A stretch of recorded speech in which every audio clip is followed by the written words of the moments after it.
नमस्कार, मैं महेश कुमार आर्य। आज हम लोग समकालीन भारत एवं शिक्षा में वैदिक कालीन शिक्षा के भाग 4 का अध्ययन करेंगे।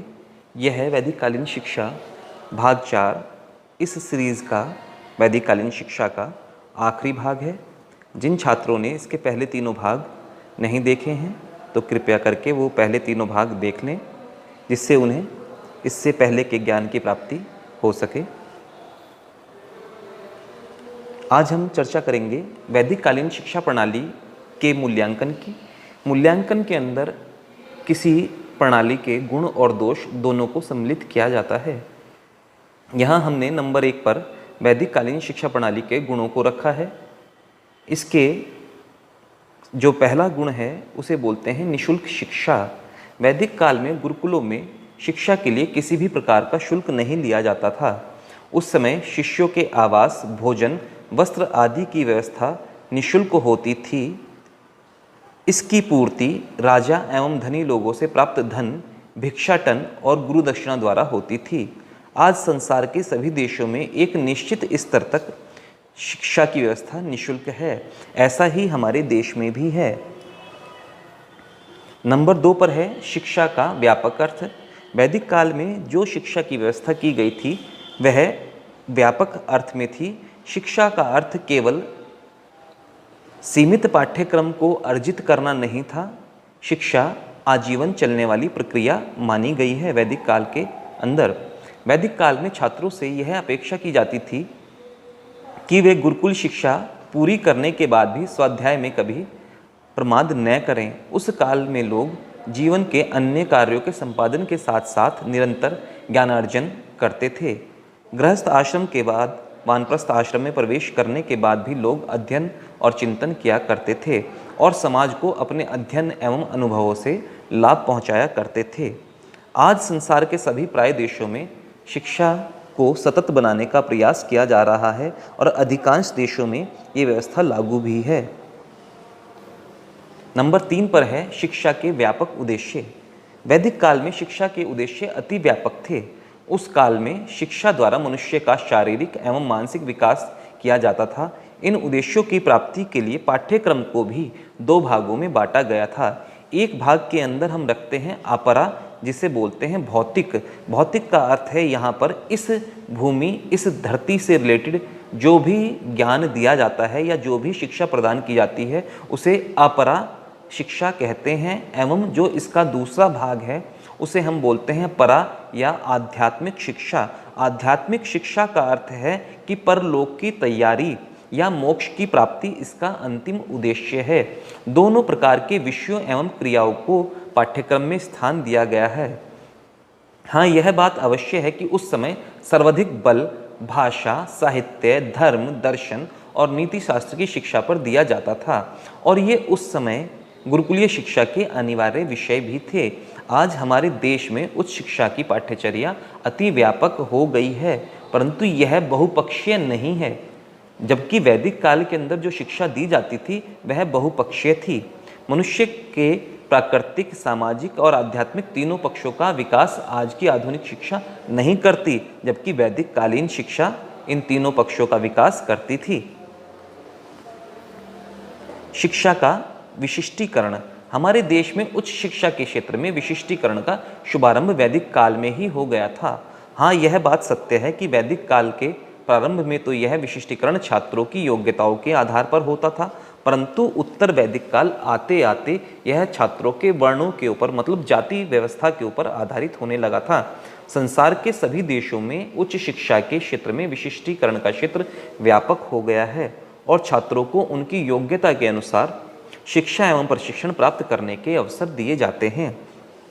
यहाँ पर यह बात ध्यान रखने योग्य है कि वैदिक काल के प्रारंभ में जो शिक्षा की व्यवस्था थी वो जाति के ऊपर आधारित नहीं थी, परंतु उत्तर वैदिक काल आते आते जो शिक्षा की व्यवस्था है वो जाति के ऊपर आधारित हो गई और आगे चल के ये ठोस या कठोर जाति व्यवस्था में बदल गई। अगला हमारा है उत्तम शिक्षण विधियों का विकास।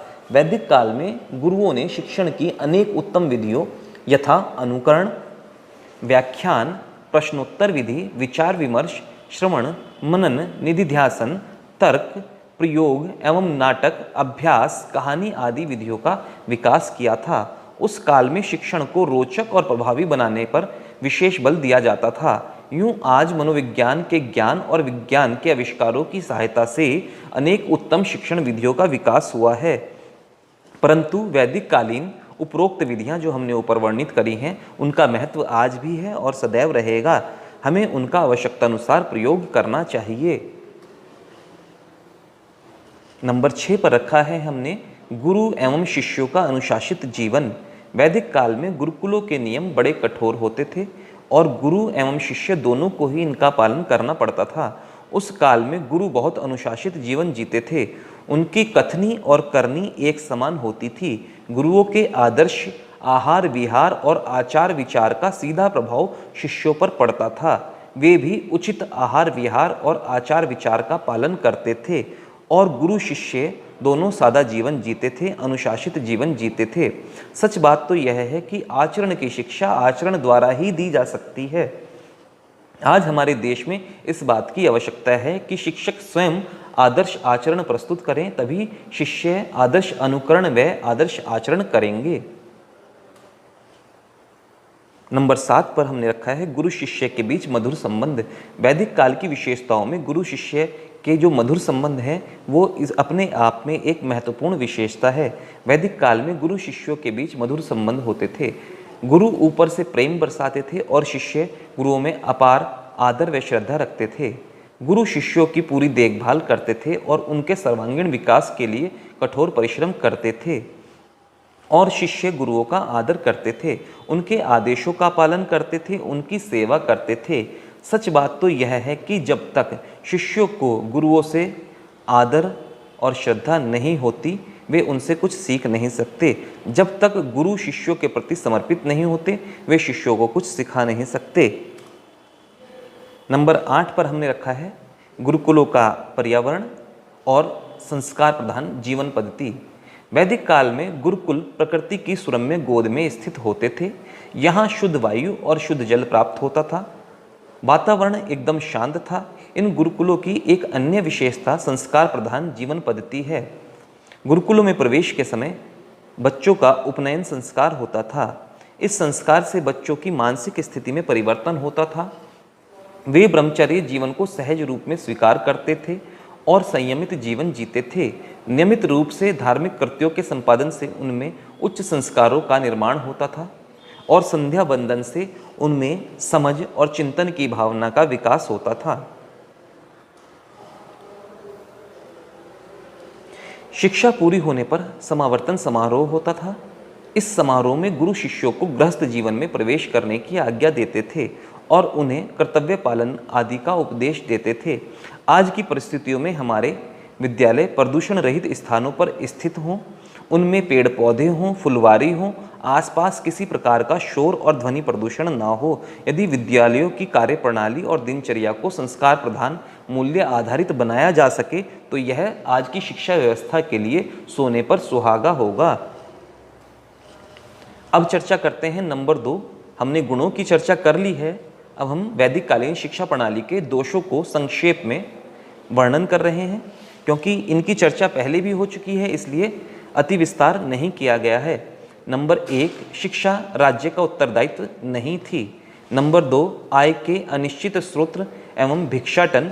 जो गुरुकुल की आय के स्रोत थे वो अनिश्चित थे और आमतौर पर भिक्षाटन या गुरु दक्षिणा द्वारा पूर्ति होती थी। नंबर 3, शिक्षा की अमनोवैज्ञानिक संरचना। वैदिक काल की जो शिक्षा की व्यवस्था थी वो अमनोवैज्ञानिक थी।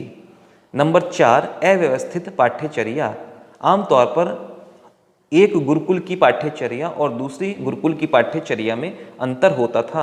आमतौर पर एक ही पाठ्यचर्या सभी गुरुकुलों में नहीं थी, इसलिए इसे अव्यवस्थित पाठ्यचर्या कहा गया है। वैदिक काल की शिक्षा प्रणाली में एक दोष यह भी है कि उसमें रटने पर अत्यधिक बल दिया जाता था। अगला है हमारा कठोर अनुशासन।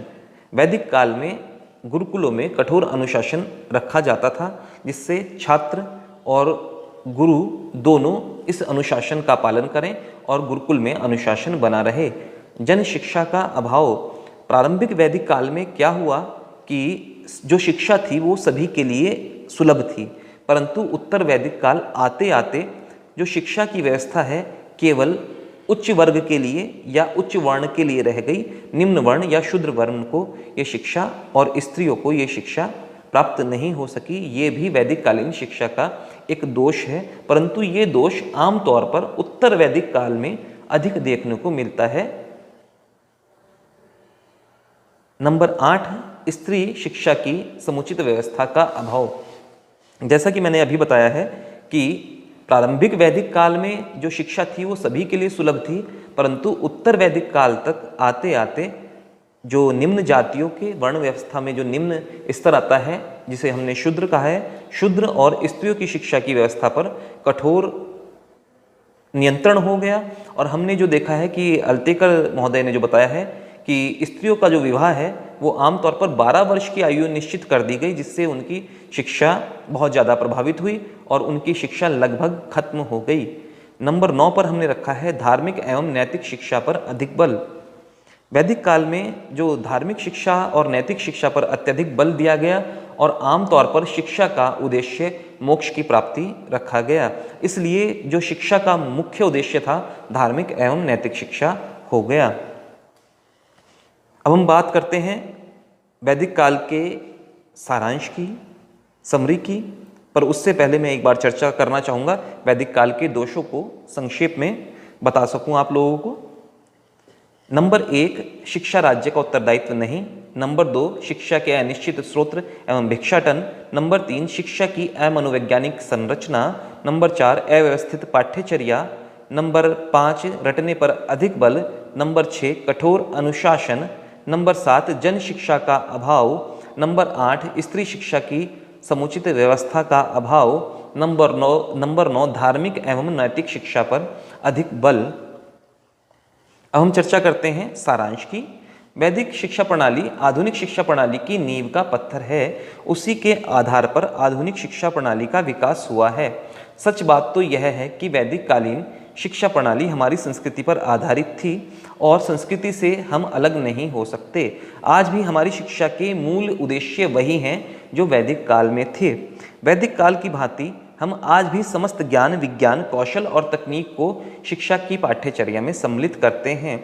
आज भी हम शिक्षक और शिक्षार्थी के मधुर संबंधों को स्थापित करना चाहते हैं। आधुनिक काल की शिक्षा प्रणाली और वैदिक काल की शिक्षा प्रणाली में जो अंतर है वह तो विकास क्रम के कारण होना स्वाभाविक ही है। कुल मिलाकर यह कहा जा सकता है कि वैदिक कालीन शिक्षा प्रणाली उस समय की संसार की श्रेष्ठतम शिक्षा प्रणाली थी, परंतु आज के भारतीय समाज के स्वरूप और उसकी भावी आवश्यकताओं को दृष्टि में रखते हुए उसके कुछ तत्व ग्रहणीय हैं और कुछ तत्व त्याज्य हैं। उसके ग्रहणीय तत्वों को हम उसका गुण मानते हैं और उसके त्याज्य तत्वों को हम उसका दोष मानते हैं। हम यहाँ चर्चा करते हैं कि जो वैदिक काल के ग्रहणीय तत्व हैं वो निम्न है। नंबर 1, निःशुल्क शिक्षा। नंबर 2, व्यापक उद्देश्य। नंबर 3, व्यापक पाठ्यचर्या। अगला है गुरु शिष्यों का अनुशासित जीवन, गुरु शिष्यों के बीच मधुर संबंध और शिक्षण संस्थाओं का संस्कार प्रधान होना।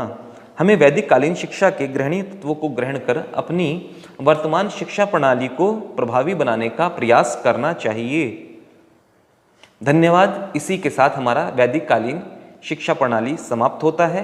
अगली हमारी शिक्षा प्रणाली बौद्ध कालीन शिक्षा प्रणाली की चर्चा प्रदीप कुमार कश्यप सर करेंगे। नमस्कार।